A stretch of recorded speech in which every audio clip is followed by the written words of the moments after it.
chapter 29. These are the terms of the covenant the Lord commanded Moses to make with the Israelites in Moab, in addition to the covenant he had made with them at Horeb. Moses summoned all the Israelites and said to them, "Your eyes have seen all that the Lord did in Egypt to Pharaoh, to all his officials, and to all his land. With your own eyes you saw those great trials, those signs and great wonders. But to this day the Lord has not given you a mind that understands, or eyes that see, or ears that hear. Yet the Lord says, during the 40 years that I led you through the wilderness, your clothes did not wear out, nor did the sandals on your feet. You ate no bread and drank no wine or other fermented drink. I did this so that you might know that I am the Lord your God. When you reach this place, Sihon king of Heshbon and Og king of Bashan came out to fight against us, but we defeated them. We took their land and gave it as an inheritance to the Reubenites, the Gadites, and the half tribe of Manasseh. Carefully follow the terms of this covenant, so that you may prosper in everything you do. All of you are standing today in the presence of the Lord your God, your leaders and chief men, your elders and officials, and all the other men of Israel, together with your children and your wives, and the foreigners living in your camps who chop your wood and carry your water. You are standing here in order to enter into a covenant with the Lord your God, a covenant the Lord is making with you this day and sealing with an oath, to confirm you this day as his people, that he may be your God as he promised you and as he swore to your fathers Abraham, Isaac, and Jacob.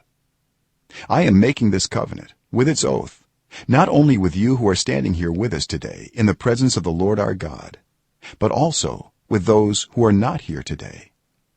You yourselves know how we lived in Egypt and how we passed through the countries on the way here.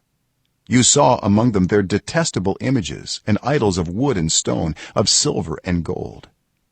Make sure there is no man or woman, clan or tribe among you today whose heart turns away from the Lord our God to go and worship the gods of those nations. Make sure there is no root among you that produces such bitter poison. When such a person hears the words of this oath and they invoke a blessing on themselves, thinking, I will be safe even though I persist in going my own way, they will bring disaster on the watered land as well as the dry. The Lord will never be willing to forgive them. His wrath and zeal will burn against them. All the curses written in this book will fall on them, and the Lord will blot out their names from under heaven. The Lord will single them out from all the tribes of Israel for disaster, according to all the curses of the covenant written in this book of the law. Your children who follow you in later generations, and foreigners who come from distant lands, will see the calamities that have fallen on the land and the diseases with which the Lord has afflicted it. The whole land will be a burning waste of salt and sulfur, nothing planted, nothing sprouting, no vegetation growing on it. It will be like the destruction of Sodom and Gomorrah, Admah and Zeboim, which the Lord overthrew in fierce anger.